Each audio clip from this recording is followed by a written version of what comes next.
হাদিসেও আছে যে মুমিন যেন ৩ ভাগের ১ ভাগ খায়, ১ ভাগ পানি দ্বারা পূর্ণ করে। আবার হচ্ছে এখানে ১ ভাগ একটা পয়েন্ট আছে দেখেন যে হাদিসে এটা বলা হয়েছে কিন্তু আমরা এটাকে এমনভাবে উল্লেখ করি বা অনেকে হয়তো না জেনেই বিষয়টা করে যে এইটাই মনে হয় হাদিসে কম খাওয়ার ব্যাপারে এটাই প্রথমত সাজেশন, কিন্তু বিষয়টা আসলে এরকম না। হাদিস আসলে প্রথমত যেটা বলে সেটা হচ্ছে যে আদম সন্তান তার পেটের থেকে নিকৃষ্ট কোনো বস্তু ভর্তি করে না, এটা হলো হাদিসের প্রথম কথা। মানে ওই হাদিসটার প্রথম কথা হচ্ছে যে আদম সন্তান তার পেটের থেকে নিকৃষ্ট কোনো বস্তু ভর্তি করে না।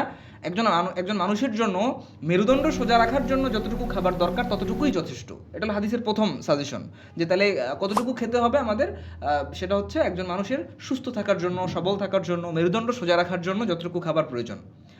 এরপরে বলা হয়েছে যে যদি কারোর নফস তার উপরে বিজয়ী হয় যে না এতটুকু খাবারে তার হবে না, তখন তার জন্য সাজেশন হচ্ছে যে তুমি তিন ভাগের ১ ভাগ খাও, ১ ভাগ পানির জন্য রাখো, ১ ভাগ শ্বাস প্রশ্বাসের জন্য রাখো। কিন্তু আমাদের দেখেন ওই বিষয়টা আসলে বলাই হয় না, আমাদের প্রথমেই বলা হয় হচ্ছে এটার কথা, কিন্তু এটা প্রথম সাজেশন না। এবং এইটা কম খাওয়ার ব্যাপার না, এটা হলো বেশি যে খায় তার জন্য সাজেশন এটা। আর যে সীমিত পরিসরে খেতে চায় তার জন্য সাজেশন হচ্ছে যতটুকু খাওয়া দরকার। এবং এই জন্য সালাফে সালেহিনরা এভাবেই দেখতেন, যে আমরা ঘটনাগুলো আগে আলোচনা করেছি। তো যার দরুন আসলে আমাদের এই অতিরিক্ত ভোজন বা অতি ভোজন এই জিনিসটা আসলে মুমিনের সাথে যেমন যায় না, ঠিক একইভাবে আমাদের মানে ইসলামিক যে লাইফস্টাইল এটার সাথেও আসলে কোনোভাবেই যায় না।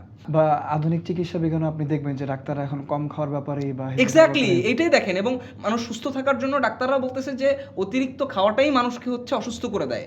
এবং আজকালকার আমি অতিরিক্ত খাবোটা কি বলেন, সব কিছুতেই তো ভেজাল। তো আপনি অতিরিক্ত যে জিনিসটাই খাবেন সেটা তো আপনার ওই ভেজাল জিনিসটাও পরিমাণে বেশি ঢুকবে আপনার শরীরে।